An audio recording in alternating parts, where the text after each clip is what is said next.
Hello friends, welcome back. This is going to be the second installment of Muscle Memory, which is the first chapter of my book Out of Love, available to pre-order now, link in the description. Absolutely nailed that. Get yourself settled, get yourself cozy, grab a cuppa if you need to, whatever you need, and we're just going to dive right in with the second installment. Theo looks at the high heels, then at me, then immediately averts his gaze. I can't tell what he is or isn't thinking, but his face seems to be locked in a permanent state of semi-anguish. He looks terrible. His longish almond hair, which he always styles into a messy quiff, now lies limp and frizzy on his forehead. His whole body, usually poised in an athletic stance, seems sort of sunken somehow, and his skin is paler than usual, with dark puffy circles under his eyes. I wonder if he's been crying, if he regrets leaving. Part of me hopes he does. Part of me hopes that being back here reminds him how good he had it, that seeing me looking intentionally, effortlessly good will make him realise he made a mistake. Part of me wants him to drop to his knees and beg to be allowed back into my life. I don't actually want him back. I'm through the worst of it now, and I know that taking him back would be an insult to all I've been through. But I want to know that he knows he won't survive without me. I think that would make me feel better. "How's your mother?" he asks, and I make a mental note that we've arrived at chit-chat. "Great." "Yeah?" "No, Theo, she's upset, obviously." "Oh." The kettle begins to boil, its steady crescendo adding some much-needed tension to the situation. "So, are we going to talk about all the women you've been seeing?" I ask. Fucking hell. That's not a denial.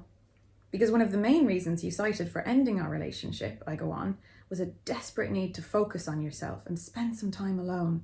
And now I hear you're making every effort to avoid being alone." "How did you find out?" he asks, and his nonchalance actually hurts a little.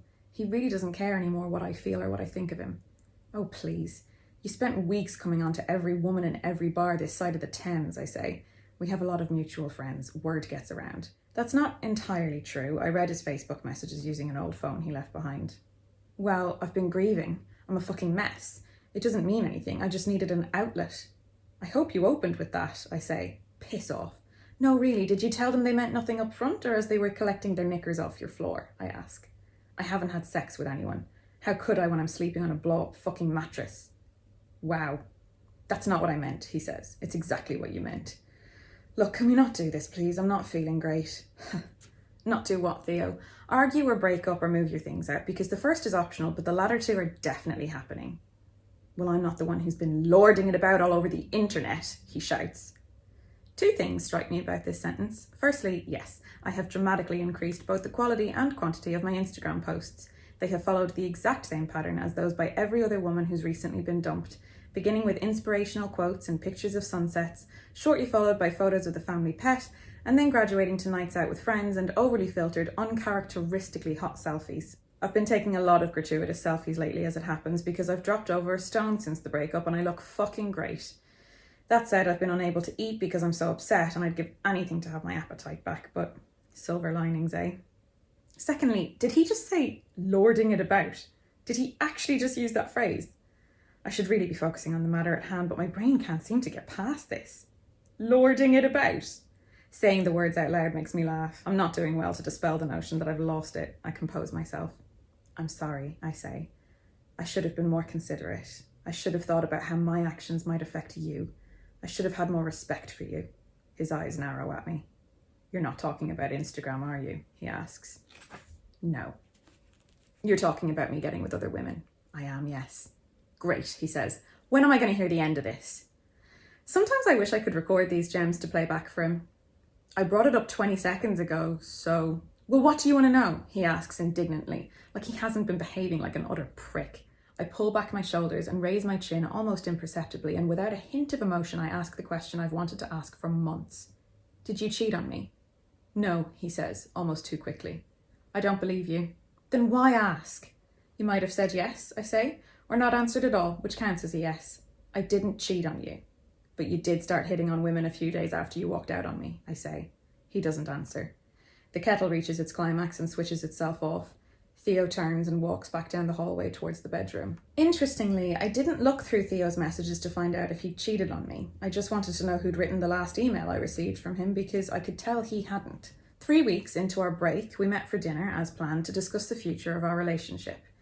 I was aware, far back in some shadowy corner of my mind, that said future did not exist, but I wanted to see him. He hadn't actually spoken to me since he walked out. I had only received emails from him, all purely logistical. One asked if he could swing by the apartment to pick up a few things, so in an effort to be accommodating, I told him I was in Ireland with my mother, but he could of course let himself in to get them. When I returned to London, I asked my friend Maya to meet me at my apartment because I knew, without knowing, what I would find. Theo's half of the wardrobe was empty, save for the clothes hangers, which jangled together when I opened the door. His underwear and sock drawers had been emptied too, and in the bathroom, my shelf remained untouched, full of jauntily coloured nail varnishes, shampoos and face creams, while beneath it his shelf was completely bare, save for a few rings of dust around vacant circular spots. I was thankful for the confirmation that I hadn't just imagined him. I pictured Theo stuffing his belongings into a suitcase, frantically and unceremoniously, and now, the counterpoint to his frenzied evacuation, I moved through each room as though through tar, tentatively opening doors and pulling out drawers, conducting my morbid inventory. Maya stayed a step behind me. She said nothing. I had moments of panic about random missing items. Where's the iron? Did he take the iron? Check that cupboard. Maya did so dutifully. It's not in here. Right, I said. Okay, I can get a new iron. You can get a new iron, she echoed. I don't really iron things anyway. I suppose it was more his iron. Yeah, it's fine, she agreed. It's just an iron. I was nodding constantly and involuntarily. It's just an iron. It's just stuff. I'm just heartbroken. It's just my heart. I sat down on the bed and called my mother. Maya sat next to me and heard only my side of the conversation. Hey, I got back okay. Fine. Bit of turbulence, but fine. Listen, I think he's gone for good. Well, he took his stuff. No, not all of it, but more than a few fucking things anyway. Clothes and toiletries. And the iron. Yeah, I can get a new one. I know, I don't. That's what I said. No, Maya's here. My mum says hi, Maya. She says she's going to stay the night, Mum. Yeah, I'm okay. No, of course I'm not. He took his shirts. I will never know why, but it was the shirts that broke me. It's the shirts that have become an in-joke among my friends, one of whom even suggested that I write a novel about him and call it He Took His Shirts. It's a good title, but I feel it somewhat undersells the depth of the subject matter. Tears came then, and my voice failed me. I held out the phone to Maya, and she took it, rubbing my back as she talked to my mother, reiterating what I'd already said, and adding her own opinion of Theo to the mix. Maya is a soft soul who hates no one, and while she's prone to a good rant, I have never seen her as angry as she was that night. It was a muted, determined sort of anger, far more conservative than the one I knew would soon consume me. Maya assured my mother that she'd stay with me, and yes, she'd be sure to make me eat something. Straight after the call, she ordered pizza and watched me eat 2 slices of it. Then she called her husband, Darren, to let him know she wouldn't be home and to say goodnight to their daughter. Maya and Darren had been our friends for years and had seen us at our best before things started to fall apart. I could tell they were genuinely upset that Theo and I were breaking up, and I knew it would change the dynamic between us all forever. Yet another casualty of this shitty situation, I thought. I heard Maya tell Darren what Theo had done, and I heard the long silence on the other end of the line before he finally said, "Fuck's sake, Theo." That was all he said. That was all he needed to say. Finally, Maya put me to bed and crawled in beside me. I asked her to tell me stories, silly ones, fairy tales like Goldilocks. I knew it sounded silly, but I was desperate for simple, familiar things. She happily obliged, and she even stroked my hair until I fell asleep. So this is how I knew when I met Theo for dinner that it was already over. Not only had he taken enough essentials for a new life without me, he hadn't even prepared me for it. My mother had flown to London to be there for me when I got home from seeing him that evening because, although she wouldn't say it, she knew it was over too. While I was getting ready, she asked what I would do if Theo wanted to work things out. And I told her I'd be open to it because there was a part of me that hoped we could. But the thought of getting back together also created a quiet unease within me, which I realise now is why she asked. It forced me to imagine both possible outcomes instead of feeling, as I did, that I had no choice in the matter. I began to hope and fear in equal amounts that he would officially end it. I didn't want to have to make a decision, and I was terrified that given the chance, I'd make the wrong one out of fear. So I went in accepting my fate, but I still agonised over what to wear and what to say. I almost didn't go. I almost called to cancel. I almost wish I had. When I arrived too early to the restaurant in the pretty orange dress and beige coat I'd eventually picked out, I sat outside and waited. It was a mild October evening. Leaves the colour of my dress swirled idly around my feet, and on the street in front of me a foot-wide shaft of light thinned to a sliver as the sun moved behind a building. The air cooled, and I breathed, conscious of each breath. My anxiety had flared up since Theo left. I'd been having full-blown panic attacks almost every day, but on that night I remember feeling oddly calm. Truth be told, I was excited to see him. The prospect of a few hours with Theo after weeks of forced separation seemed appealing. Maybe, I told myself, it wouldn't be so bad after all. He turned up in his gym gear. I tell people that, and they need to pause to process the information. Then I repeat myself, and as their faces change from shock to pity, I become intensely embarrassed.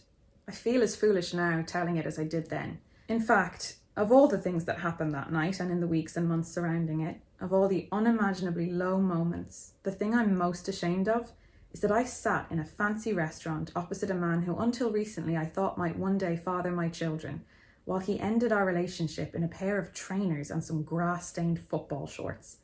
He said he hadn't had time to shower or change because he'd come straight from training, but I'd spent 3 weeks waiting for this. I had lived those weeks. I had sat inside each minute and felt the weight of it pressing in on me. And he didn't bother to wash himself or put some fucking trousers on. Theo told me it was over before the food even arrived. 2 servings of some sort of chicken and some sort of sauce. He devoured his meal, then asked if I was going to eat mine. I said no, I felt a bit sick, so he ate mine too. A lot was said, and all of it seemed of the utmost significance then, but I struggle to remember it now. Bits stand out. At one point he cried into a napkin. This was after I told him that I'd taken a pregnancy test on the morning he broke up with me and that it was positive. I had wanted to tell him that night, but things were already shaky between us and I sensed he wouldn't handle it well, so I said nothing. And he just happened to break up with me and leave, and the next day I took another 2 tests and they were both negative. Maybe the test was broken, I offered. I only wanted to explain why I was acting so odd that day, and I suppose I wanted him to know what I'd been through those 24 hours, the kind of emotional anguish I'd spared him from. But instead, he thought I was accusing him of somehow causing a miscarriage by leaving me. He actually used the phrase, lost the baby. It was upon saying these words out loud that he pushed back his chair, dropped his head into a napkin and cried heavy, globular tears. Something inside me changed in that moment. I had spent most of the night listening to Theo tell me what I did wrong in our relationship. How me quitting my job to pursue writing had been stressful for him. How my anxiety and depression were bringing him down. How he'd been miserable with me. Miserable. I remember that word distinctly. It's quite a severe word. Theo basically made it clear that I was the cause of all his unhappiness. His floundering career, his turbulent relationship with his mother, even his own emotional instability could somehow be attributed to me. I sat there, nodding my head, brow furrowed as I took this all in, so broken and weak that I believed him when he said I was the only thing holding him back, and if he could just be alone to focus on himself and his career, he would finally be happy. But seeing him there with his head between his knees, sobbing, something shifted. Initially, almost a reflex, I put a hand on his arm and tried to comfort him. I apologised for telling him about the pregnancy test, for burdening him with this information. Then I looked around at the other diners who were glancing at us over forkfuls of food, and I saw myself as they must see me, a pretty girl in a pretty dress, consoling a man in a pair of shorts who must have just received some horrific news. Except he hadn't. I had. I wanted to scream at them. He is breaking my heart. I am the one who is broken. He should be comforting me. I withdrew my hand, pulled my shoulders back and breathed deeply. I was broken and sad, but I was trying to keep it together. I was supporting him when I needed support, and I was being made to feel responsible for all his problems. It was a microcosm of our entire relationship. Not for the first time in my life, I put up a wall around me to protect me from getting hurt any further. I grew stoic for the remainder of our time together, which was spent primarily dealing with the peculiar logistics of a breakup. He said he'd be in touch about collecting the rest of his stuff. He offered to pay his half of the rent for a couple of months until I figured things out, the least he could do, he said. He assured me he was not seeing anyone else, that he couldn't even think about that right now, and he said he wanted to remain friends. That in particular stands out because even though I was hurt and angry, I still loved him, and I didn't want him to be out of my life completely. Afterwards, he saw me to a taxi and he took my hands in his and told me to call him if I needed anything at all. We kissed and I left. That was it. It was done. I felt at once lighter and infinitely heavier. That night it was my mother's turn to put me to bed, just as Maya had. I didn't ask her to tell me any bedtime stories though. A few days later, my mother flew home to Ireland and I picked up my life where I'd left off. I write a magazine column about mental health and a weekly blog for the magazine's website. I'd fallen behind on a couple of deadlines, but lucky for me, being a writer means I can channel my feelings into my work. Or as Nora Ephron would put it, everything is copy. And so I ended up with a series of raw, honest articles documenting my grieving process. The words practically poured from me, which is a rare occurrence for any writer. My motives were mostly selfish to begin with. I needed to hand something in and wasn't capable of writing about anything else, so I definitely didn't expect the response I got. Hundreds of comments and emails and even handwritten letters from people who were going through the same thing in some form or other and had found comfort in my words. They all said I made them feel less alone, but the truth was that they had done exactly the same for me. My boss was delighted, of course, and she renewed my column for a further 6 months. She's also encouraged me to write a collection of short stories about grief and promised to help me find a publisher. Another silver lining, I suppose. Alrighty, that's the second instalment done. We're flying through it. Hope you enjoyed that. Hope you have a lovely day, whatever you're doing. And I will see you tomorrow for another instalment. Slán.